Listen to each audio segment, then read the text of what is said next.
Hi, everybody. And today we are recording line by line number 16. And we have our very special guest today, Ezra. Hello. And our loyal Manuel. And salutations. Today we will be analyzing the whole of the moon by Ezra. The Waterboys? Yay! Right? Yes. Yeah. By the Waterboys. By the way, why did you choose this song? I first heard this song maybe a year or two ago. It's an older song, but I had never heard it before. Was very affected by it. One of my favorite songs. So I'm excited to do it line by line here. Yeah, I can share the sentiment. Amazing song. Okay, would you do the honors, Ezra? Yeah. Okay. So the whole of the moon. I pictured a rainbow. You held it in your hands. I had flashes, but you saw the plan. I wandered out in the world for years while you just stayed in your room. I saw the crescent. You saw the whole of the moon. The whole of the moon.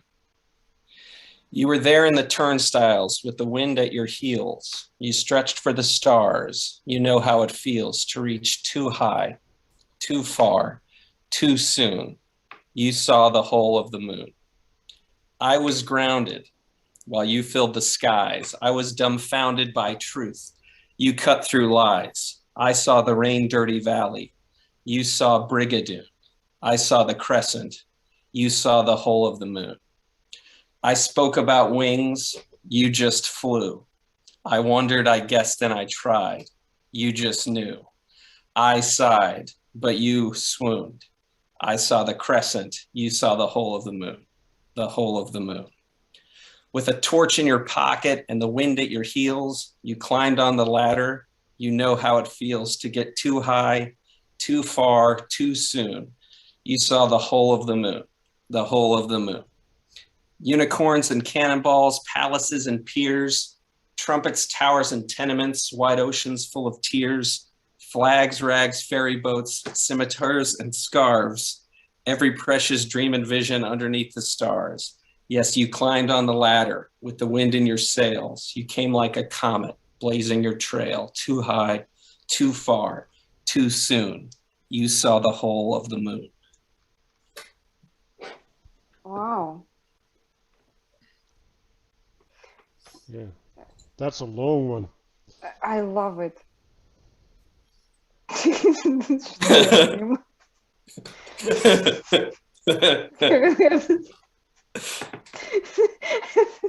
Jesus, dude, like what? Like I don't know if I should keep it. Like that's what you see. Like your absolutely amazing poetry does to us. Great, thank you. I pictured a rainbow. You held it in your hands. I had flashes, but you saw the plan. Yeah, Ezra. You do the honors. Kick us off. So what comes out to me is he pictured the rainbow. Or, I pictured the rainbow. You held it in your hands. It's like I only imagined it. You did it. You physicalized it. You held the rainbow in your hands. And then I had flashes. You saw the plan. It's like I was thinking, not only is it like, you saw it all, you saw the whole plan, but I only saw flashes. But it's also like I got this feeling of flashes like he can't quite settle down. Like it takes a kind of settling to see the whole plan, a kind of calm, and he can't calm down enough to see the whole plan. Manuel, you have something to add? Yeah, I do have something. I think the rainbow is something that isn't real, right? Like it's a reflection. It's an aspiration, right? Like it's representative of something. But it's also intangible, and the flashes are also referencing the intangible. Like oh, I can see it. Oh no, like I lost it, right? So there's this grasping nature that I sense there. And then, yeah, like you said, right, like the actualization in the hands, but also the plan. So there's this groundedness that is in contrast to the ineffability. So you could see it as heaven and earth, right? Like so, heaven is where the ideals are, and then reality is in your hands. Nodrik? Yeah, um, I pictured a rainbow. You held it in your hands. So she represented the dream that he had already, right? Whatever he dreamt about, she already has it. Then I had flashes, but you saw the plan. It's a compliment that he pays to her. You see more than I do, right? Like you see the bigger picture. And this is this adoration part of beginning of a relationship, which I absolutely adore. So that's perhaps why I like it. This seeing the best in another person and appreciating it, right? In a sense, yeah. So she represents whatever he dreamt of, and plus she's smart. That's to put it into down to. Well, yeah, she's definitely doing better than he is. That's for sure. I wandered out in the world for years, while you just stayed in your room. I saw the crescent. You saw the whole of the moon. The whole of the moon. You wanna get us further, Ezra? Yes, so I take it like it's like I was searching, because that word wandered. It's like a restlessness and anxiety. It's like I wandered looking for it, but you'd already found it, and you could just be still. Again, I get this thing of like the person singing is like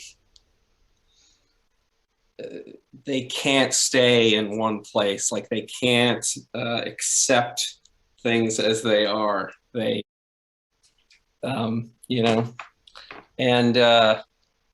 And then I saw the crescent. You saw the whole of the moon. Like I saw just what was visible, the like surface, but you saw something deeper. Like to see the whole of the moon as opposed to the crescent to me is like, say it's a crescent moon. It's like you'd have to know about the moon and like understand that there's a moon there, even though we can't see it. It's just in a shadow, right? So it's like this person has more knowledge than he does, or they understand more. Mm-hmm. Yeah, so I'm going to go all out on this one. So first of all, Nodrik was talking about the bigger picture, right? And I get the sense that he's focused in, right? Like I'm gonna do this, like I'm gonna wander the world, like I'm gonna chase this snitch, right? Like it's like, and yeah, I'm just gonna call it she. And she stayed in a room, which is in some sense a little bit depressing, right? Because like now you're stuck in your room, but uh, there's a sense of stability, there's a sense of comfort that you can relate to it, and it's she she's relating to the whole picture, and I think the whole picture is associated with settling down, having a family, right? And then when you bring up this idea of wandering, right? Like he had to find himself first before he could go back and make the commitment. Well, she was already there, right? Like she saw that was the end of the searching. It's settling down and living your life. Um, and yeah, so I like that tension, right? Where people are chasing something, but in vain, right? Like they all they end up doing is finding themselves, and then they still have to submit to the thing that they were running away from, effectively. Nodrik? Yeah, that line makes me think of Robert Frost quote, "We dance around in a circle and suppose, while the secret sits inside and knows." Mm. That's what I read into it. Mm. Like he wanted to discover the moon, so he would travel the world for it. Well, she it's again an ode to her personality again, and or depth of her perception in a sense. Well, she only needed to be in one room, I think, to see the entirety of the moon, right? So it's a wisdom that the depth that she was able to perceive. He was looking for the depth outside in the world, wandering, and she was already able to perceive it being inside a room. In a sense, this again just a compliment to her personality. That's what I read. Perhaps projection, I think. It makes me think. It makes me think of other, like that the whole thing is kind of about wisdom, this wisdom that the other has. So it makes me think of like, everything from like a Zen monk or something. He doesn't need to leave a room to understand the universe.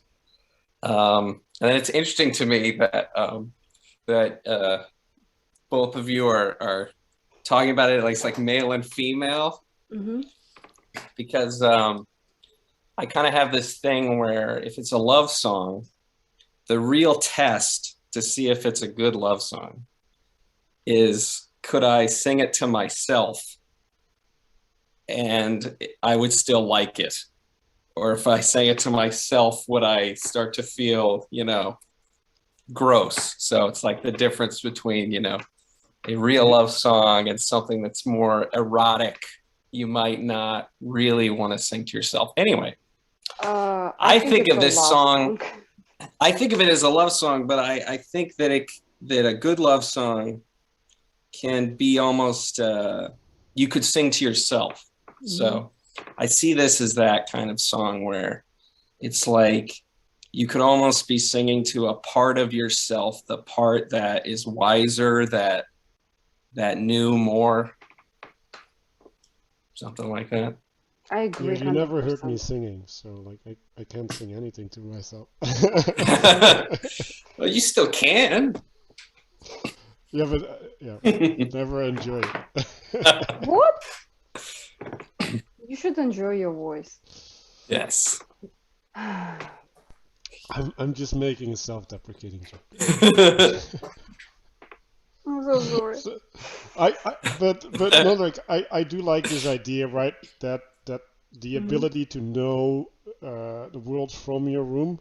I'd rather have had that line there than staying in the room. So yeah. Yeah. Yeah. Go ahead. I wanted to name drop Nietzsche, but I decided maybe I should not. Okay, I will have to remember to think about it further. So Zarathustra spent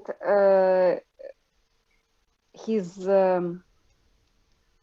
like massive amount of his youth being high up in the mountain in a cave somewhere, and he was able to get this inner deeper wisdom. And then as he became an old man, he came down and he would cast his judgment upon current state of society. It is a thing that you get wisdom by staying still and absorbing whatever is going on inside you. It's almost like Stoicism works. Mm-hmm. Okay. I'm so sorry. Or it's like I will be it's cutting it out, but hashtag. or like Stoicism. there's a trade-off between sort of actualizing or you know, like physically doing things and understanding, you know, because you could accomplish a lot and understand very little. That's me. Yeah. And which Good one is job. more important, right? I'm the doer. I'm not the one who understands things. I'm the one who does shit. Action rules the world. Yes. Yes. So, you were there in the turnstiles with the wind at your heels. You stretched the stars, and you know how it feels to reach too high, too far, too soon.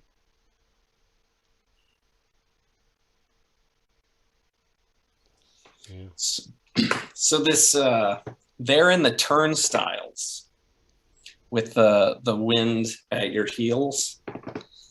It makes me think of like he's leaping over the turnstiles, like you can't be like you can't be stopped. You're just like flying over all the barriers and the rules that we all have. And then I really connect to that he says, you know how it feels to reach too high, too far, too soon. And I think of like the vulnerability of that, of reaching, of you might fall, you might not get it. And I take it that like the singer is like not vulnerable like that. This is what he admires about the other. It's like, you know, you just go for it, and I maybe am afraid. Oh well, I have a completely different look on that. So I'm more in the dark camp here, where uh, this is related to well, it's not unearned wisdom, right? But it's like when you do things too early, then you end up being like kind of like a freak, right? Like you're no longer fitting in.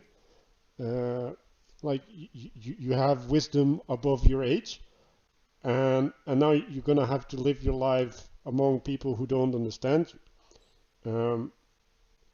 And the reason that I'm making this interpretation is, well, you stayed in your room, right? So I'm having some of that negative aspect there, but and it's too high, too far, and too soon, right? So there's an excessive nature in the reaching, um, but yeah, that's how you get wisdom, right? Like you go on the barrier and, well, the turnstile in this case, and you figure out what's on the other side, and sometimes that's not good, not right?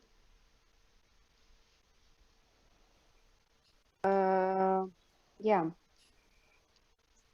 it's a place of understanding that he tries to convey to her, and he says, I understand that you tried in the past, but you got struck down, in a sense. Like, I can picture her now. Projection again.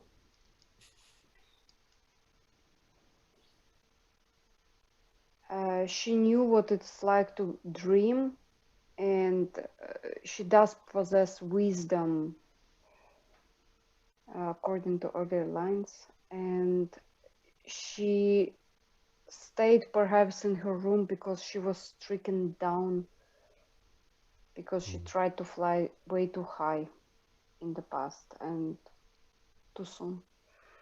Icarus. Yeah, it did make me think of Icarus. And yeah, with the wind at your heels. Stretch for the star, and you know what it means to fall. It's like I really connect with the it's like,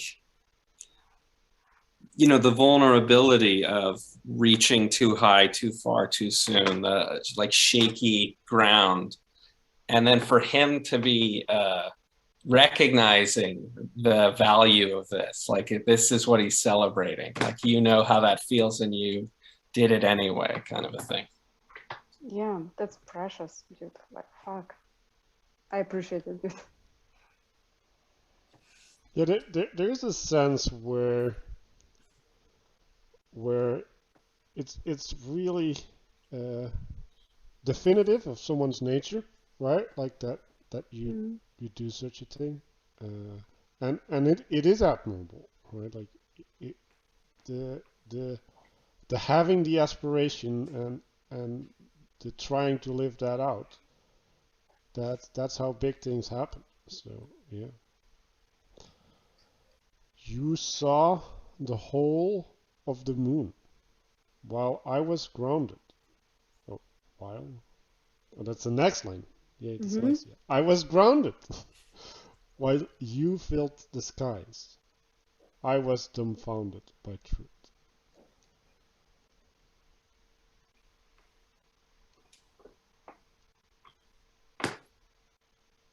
Ezra? I know, you cut through lies, right? I was dumbfounded by truth. You cut through lies. Mm-hmm. So this is interesting because I think, you know, grounded, you know, a lot of times that's like a good thing. You know, he's very grounded, but this sounds negative. You know, like I was grounded. It's like a grounded plane or something. Like we're meant to fly, but I was grounded and Yeah, you're a like chicken soaring with above clipped me. wings. Yeah. And then, you know, being dumbfounded by truth versus cutting through lies, like being amazed at what's true and it seems sort of beyond you and like, wow. But it's like he can't tell the difference between truth and lies, and the other can. You know, it's like you cut through the lies, so that means you have to know. You have to see through lies. You know, again, it's wisdom. It's you see through illusion to reality.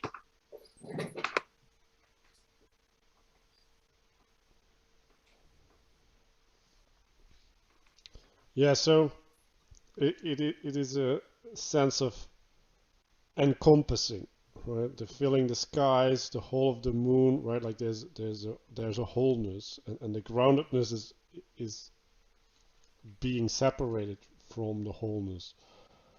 Um, and then I was founded by truth. It's in some sense it's I see it as looking into the light and then being stunned like a deer, right? Like it's like, oh, like that's a thing, right? He never gets out of that loop. Um, and then and her relationship was more active, right? Where she was getting rid of the dead wood, cutting it down. But again, I get a kind of sad sense as well, where because it's negative, right? Like it's not reaching for the ideal. It's dealing with the parts that aren't relevant. So she spent her time doing that. Well, I was dumbfounded by truth. You cut through lies. I think he's referring to the difference of experience they have. Like she's more forward in the experience than he is. Like she already was flying while he was still grounded. While he was still basically learning to fly, she already knew how to fly. While he was dumbfounded by truth, she was already able to pierce through lies. So he basically says that she's way more experienced in life than he was. That's it. That's my understanding of that. Again. Thank you, Nodrik. And that actually inspired me to to feel awkward. But yeah, no, the truth is a thing that you can find in the world in some sense, right? Like you can find out the truth about things, while lies is a thing that is in relationship between people. So you also see the more social focus of her versus his more material mindedness. I saw the rain dirty valley. You saw Brigadoon. I don't know what that is. I saw the crescent. You saw the whole moon. The moon. Jeez, I'm off today. Yeah, so I had to look up this Brigadoon. I saw the Rain Dirty Valley. You saw Brigadoon. Apparently, there was a musical called Brigadoon, and it's about two men who visit a. It's like they're visiting Scotland, I think it is, and they like travel back in time. There's like an ancient Scottish village that only appears once every 100 years. And they both go into this place, and one of them falls in love there, and the other one is like, this is a dream, we should leave. And eventually the friend goes back to that place forever. So if I only saw the Rain Dirty Valley and you saw Brigadoon, it's like you saw this magical world that was sort of supernatural beyond belief. And that's sort of like, maybe that's like where you belong, you know, whereas I can only see like, you know, the surface of things. Something like that. Yeah, I like that, and you're bringing up enchantment, right? So she's relating to the potential while he's relating to materiality, but it's not materiality. It's rainy and dirty, right? It's a mess, and she saw the potential, right? Like the guy who wanted to stay there, and you have this thing about these fantastic places, right, where you get sucked in and then you lose yourself. She didn't go to Brigadoon, right? She saw it. So there's some wisdom in there as well, I think. Nodrik? Yeah, I think she just has this absolutely magical personality that she's like, you know, there is beyond whatever we see. Like she has like I can picture her. Like one of my friends would say, there are fairy tales. You just don't see them. There is beauty in the forest. Look, there is a spark. Did not notice, but I have seen it. Like, and I would be completely enchanted by her. She would seem like this person out of this space.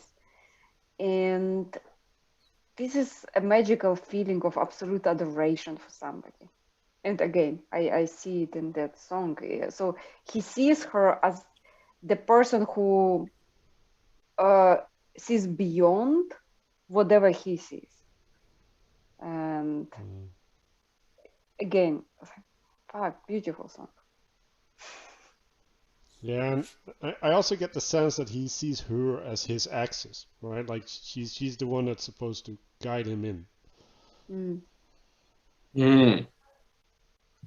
Okay. But yeah, like I was saying, I kind of see the whole song as like it's like I just think of it as like who I want to be versus who I unfortunately may be. Like I want to live like this. I want to have this kind of vulnerability and wisdom. So it's like calling me forward. And I also think there's something about the singer that he can recognize all these things. Like he's not a total idiot because he knows the right things, to point to. Yeah, that's powerful. Yeah, like there's something. He knows what he's yearning for, but he can't get there yet. I spoke about wings. You just flew. I wondered. I guessed and tried. You just knew. I sighed, but you swooned. I saw the crescent. You saw the whole of the moon.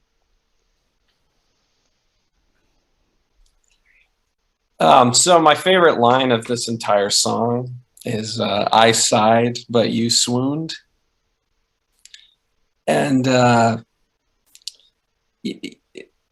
it's like maybe that's a bit feminine to swoon, but that he's recognizing like I sighed, but you swooned. It's like the vulnerability and the like leaning into emotion to swoon, to like faint. You feel things so strongly, and he's aspiring to that. I find that moving. You want to explain the word a little bit, because we're not native speakers. So. Oh yeah, swoon. So swoon is like it's like fainting. It's like like Is that from dancing, where you let yourself fall in someone's arms? Because that's the association that I have. I mean, yeah, it's just like fainting from like emotion. Mm-hmm. So I see it like he's the one who just dreams about stuff and she just does. like the I was speaking about wings that you were already flying, right? Like whatever I was guessing, you already have tried. Like he was like wondering about, let's say, coke, and she's like done a bunch. She's already in rehab, or she's already over. She's like, no, that's I think he's he's basically telling that she has been through a lot of stuff, and while he still planned to do it. That's what I read into these lines, perhaps projecting as well. Mm-hmm. Yeah. Yeah, so I feel like there's a contrast about understanding, like the more scientific mindset, and then the doer, the participation, and there's this thing, right? It's like you can endlessly think about it, thing, and like a good example is swimming, right? Like you can think about swimming all you want, but you can never imagine what it's like to be in the water until you get in and do it. And yeah, there's a disconnectedness in in the thinking, right? There's a checking out in some sense that I feel that he has. Yeah, I take it in that like I wondered, I guessed, and I tried. It's like I'm getting this thing of like he's never all in on anything. He doesn't just like go all in. And so there's a kind of knowledge that he can't have because he's always kind of like 1 foot out, you know? Yeah, that seems oddly correct. Yeah, I actually get in line with that one. Yeah. So she's the full in kind of girl. With a torch in your pocket and the wind at your heels, you climbed on the ladder, and you know how it feels to get too high, too far, too soon. Oh, that's the restatement of the refrain. So I'll just skip that. So this is the interesting bit coming now, because I couldn't make sense out of it. So everyone will have to help me. Unicorns and cannonballs, palaces and piers, trumpets, towers and tenements, wide oceans full of tears.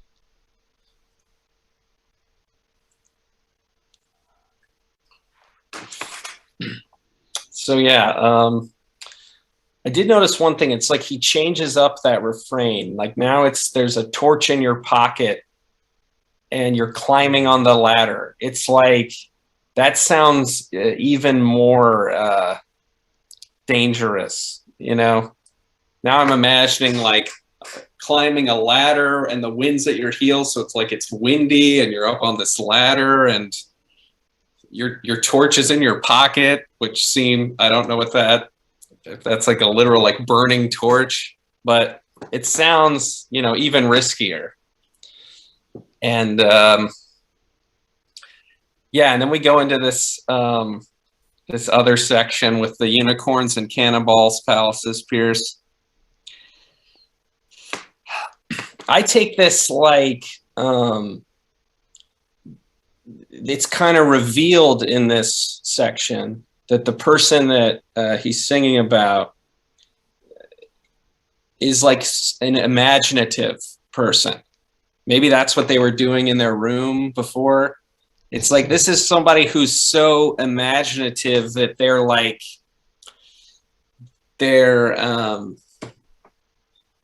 it's like they're doing all they even in the imaginary realm, they're like doing all kinds of things, it's like every possible thing they've already done in their mind if they haven't done it for real or something. Yeah. Sorry, everyone. Apparently, I was rushing to the end and very relatable. That was new information. So the beginning of this with the torch in your pocket and the wind at your heels. I remember there was this TV show called Loki, and it had a female Loki in it. So female Loki was different from our own usual protagonist, regular Loki. Female Loki was courageous. She was like way beyond him, and she would like go really fast and doing things. She would be this doer, and the male Loki would be like, wow, I'm amazed by you. You're like way beyond me. And that's what this line reminds me of. So he sees this girl who's like way faster and like way more driven than him. And again, admiration and understanding too far too soon. Yeah. So this is impulsivity that is his admiration. And the second part, unicorns, cannonballs, and think it's the imagination that she has. Like, right, she has this even plus to this impulsivity that she displayed in the previous line. Now she has this imagination as well that also is an object of his admiration. Yeah. Mm-hmm. So I'm getting a pirate vibe with the torch in a pocket and climbing the ladder, and then I get affirmed with the cannonballs and the piers. Mm-hmm. So Yeah. yeah, and then nobody gripped on the white ocean full of tears. That's Mm. I Just don't not know. relatable, dude. No, none of us cried the white ocean full of tears, right? Ezra? Well, but you didn't have the idea of pirates yet, because now we have pirates on wide oceans of tears. So Like she would navigate through tears like a pirate. Like fuck those tears, I'm a pirate. Yeah, well, good. so, Yeah, it's like Exactly. she's been everywhere and done, everything. This like sense of adventure is so like the adventurer is so powerful that by the time he gets to this verse, he's like, no, literally, like unicorns, cannonballs, Done it all. swords, like, you know. so I do feel that it's this fantasy thing is going back to the Brigadoon part, right? Where and also in the start it's staying in your room, right? But she saw the plan, right? So there's this element, right, where you were talking about the imagination, right? Like she can get there herself, right? Like she doesn't need the aid of experience in some sense. I love her. Very relatable. Love it. Flags, rags, ferry boats, scimitars, and scars. Every precious dream and vision underneath the stars.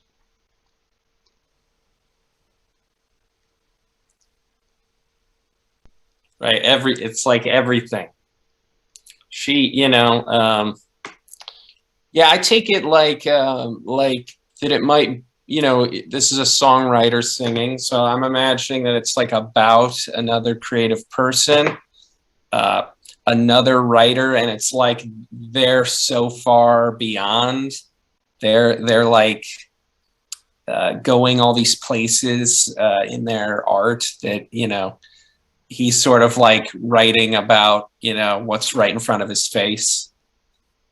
I You know? get the feeling of a sense of impotence, right? Where it's like, oh my god, like you do all of this, and I'm like trying to write letters on a page.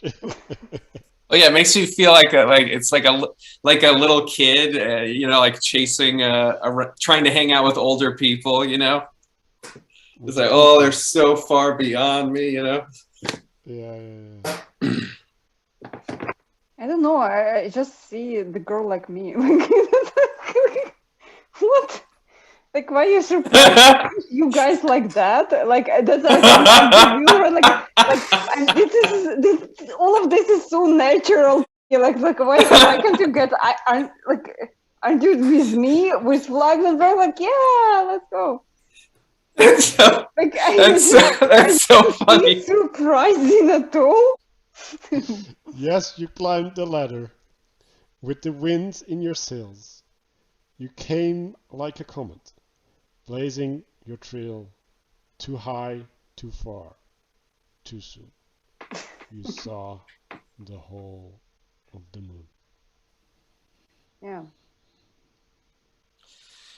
So now the wind is in the sails.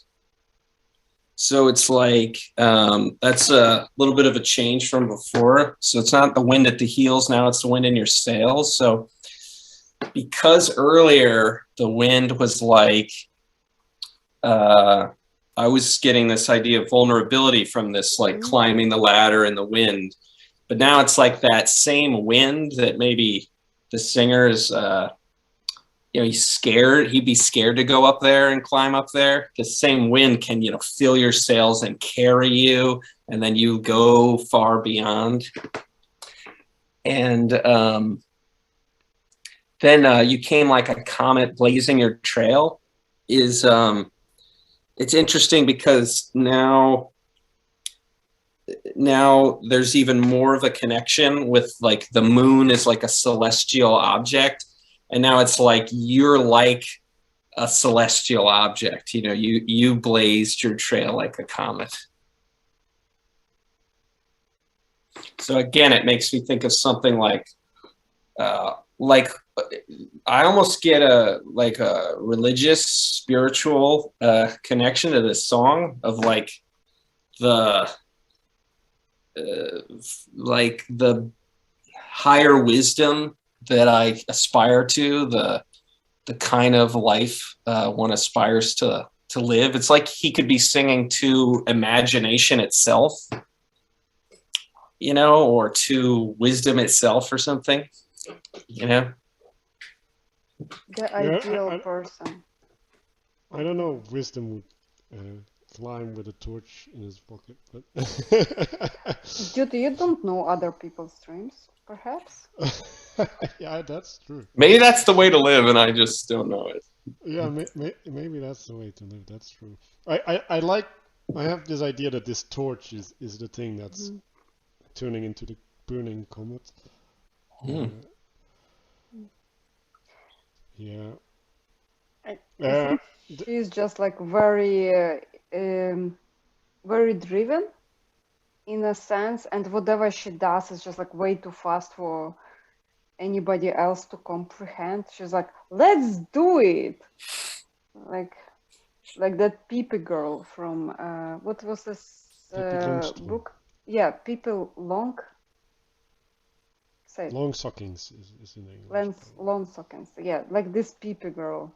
Like anytime I get this sense of this very driven, special girl who she's like, I don't care about the society, let's do that thing.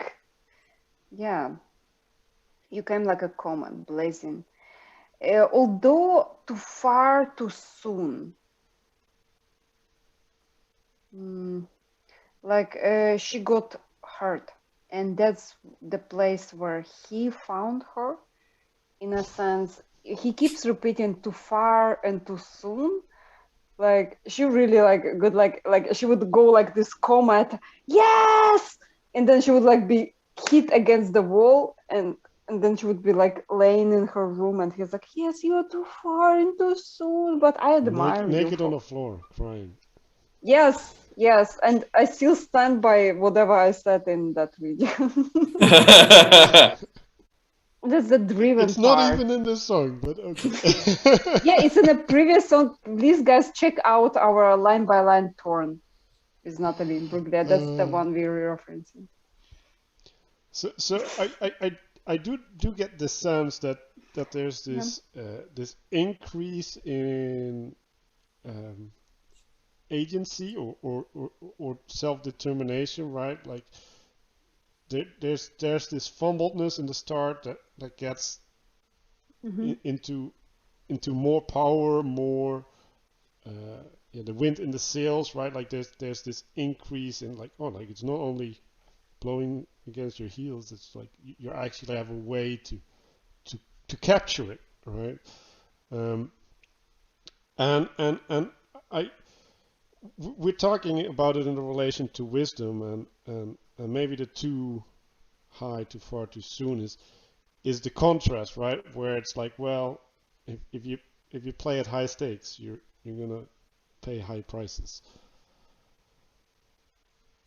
I think to me that too high, too far, too soon is like it's what it feels like to live this way. Because if you're really reaching, like if you're really trying to be on the bleeding edge, like ahead of everyone, then it's gonna feel too high, too far, and too soon. So it's like this person can live like that, is willing to live like that. And I take it like the singer isn't. And they don't understand how you could be willing to live that way. And there's even an extra line that is not on the lyrics, because at the very end of the song, there's like this little vocal thing that goes, "How the hell did you see the whole of the moon?" It's like a background vocal. How the I hell love it. did you see the whole of the moon? That's a good Well, question. it is a recognition of all her effort. In a sense, I do see this entire song as a tribute to her trying to reach too far, too soon, and too high. In a sense, like, even though you got struck by reality, I do recognize your desire to shine bright too far, too soon. And yeah, that song is exceptionally well written and well tailored to all the wannabe artists in a sense that got stricken down. And yeah, it comes from the place of appreciation plus understanding plus respect. And yeah, amazing song again. Ezra, I really love it. And Manuel? Yeah, I want to add aspiration to that list. Yeah. Okay. So, everybody, thank you for listening to our podcast. Please listen to that song. I will provide the link below. And subscribe to Ezra's YouTube channel, as well as check his previous beautiful work. I am a fan. I love Ezra's songs and the band, as well as our precious sponsor. Oh wait, I got it here. Oh yeah, The really? time. Free time. Oh my god, guys! I can. I'm You can surrounded have by some- it over you here. can have some. Yeah. Everybody have some free time. Like, Everybody. yeah, guys, like, wow. Bye. Bye.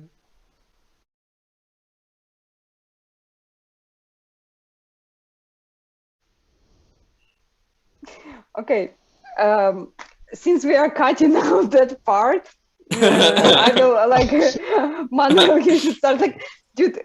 When you say so, it's alone, but when I say I love it, it's just like too cringe.